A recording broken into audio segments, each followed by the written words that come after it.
اعوذ باللہ من الشیطان الرجیم بسم اللہ الرحمن الرحیم السلام علیکم ورحمۃ اللہ وبرکاتہ۔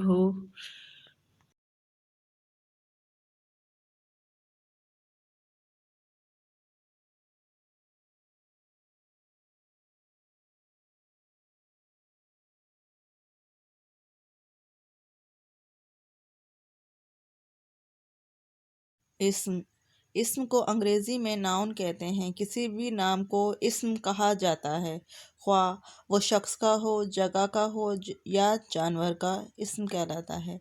اسم کی مثالیں: جگہوں کے اسم: دنیا، پاکستان، کراچی، لاہور، امریکہ، جھنگ، سمندر، دریا، مسجد وغیرہ۔ اشخاص کے اسم: لڑکا، استاد، عورت، کسان، بچہ، انور، رضوان، عمران، سیما، عابدہ، شاہدہ، حنا، انیلہ وغیرہ۔ اسم کی اقسام: اسم جامد، اسم مشتق، اسم مصدر، اسم معرفہ۔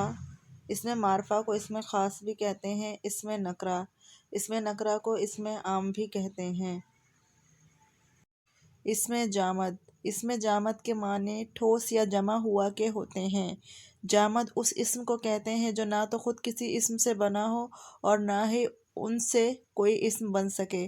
اسم جامد کی مثالیں: میز، کرسی، پنسل، کتاب، قلم، چٹان، چاندی وغیرہ۔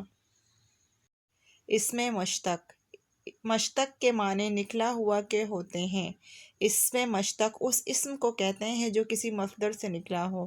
اسم مشتق کی مثالیں: پڑھنا سے پڑھائی، پڑھے گا پڑھتا ہے، لکھنا سے لکھائی، لکھے گا لکھتا ہے، کھیلنا سے کھیل، کھیلے گا کھیلتا ہے، دوڑنا سے دوڑنے والا، دوڑے گا دوڑتا ہے وغیرہ۔ اسم مصدر: مصدر کے معنی ہے نکلنے کی جگہ۔ اسم مصدر وہ اسم ہے جو خود تو کسی اسم سے نہ بنا ہو مگر اس سے مقررہ قاعدوں کے مطابق کئی الفاظ بنائے جا سکیں۔ اسم مصدر کی مثالیں: پڑھنا سے پڑھو، دیکھنا سے دیکھو، بڑھانا سے بڑھاؤ، بنانا سے بناؤ، سونگنا سے سونگو وغیرہ۔ مصدر کی پہچان: مصدر وہ اسم ہوتا ہے جو کام کے معنی دیتا ہے لیکن اس میں کوئی زمانہ نہیں پایا جاتا۔ اس سے مقررہ قاعدوں کے مطابق کئی اسم اور فعل بنا جا سکتے ہیں۔ مصدر کی علامت یہ ہے کہ اس کے آخر میں نہ آتا ہے، جیسے پڑھنا، لکھنا، سننا، دیکھنا، رونا، گانا وغیرہ۔ اسم معرفہ: اسم معرفہ کو اسم خاص بھی کہتے ہیں۔ اسم معرفہ کو اسم خاص بھی کہتے ہیں ایسا اسم جو کسی مخصوص شخص، جگہ یا شخص کا نام ہو، اسے اسم معرفہ کہتے ہیں۔ اسم معرفہ کی مثالیں: قائد اعظم، تاج محل، مسجد اقصی، ابن مریم، غار حرا، کراچی، لاہور وغیرہ۔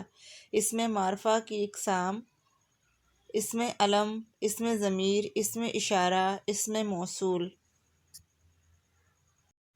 اسم نکرہ: عربی زبان کا لفظ اسم نکرہ اسم عام، یعنی اسم نکرہ کو اسم عام بھی کہا جاتا ہے۔ تعریف: وہ اسم جو کسی عام جگہ، شخص یا کسی چیز کے لیے بولا جائے، اسم نکرہ کہلاتا ہے۔ اس اسم کو اسم عام بھی کہتے ہیں۔ اسم نکرہ کی مثالیں: اشخاص: لڑکا، لڑکی، گلوکار، مالی، اسلم، انور وغیرہ۔ جانور: بلی، چوزے، مرغی، بطخ، چڑیا وغیرہ۔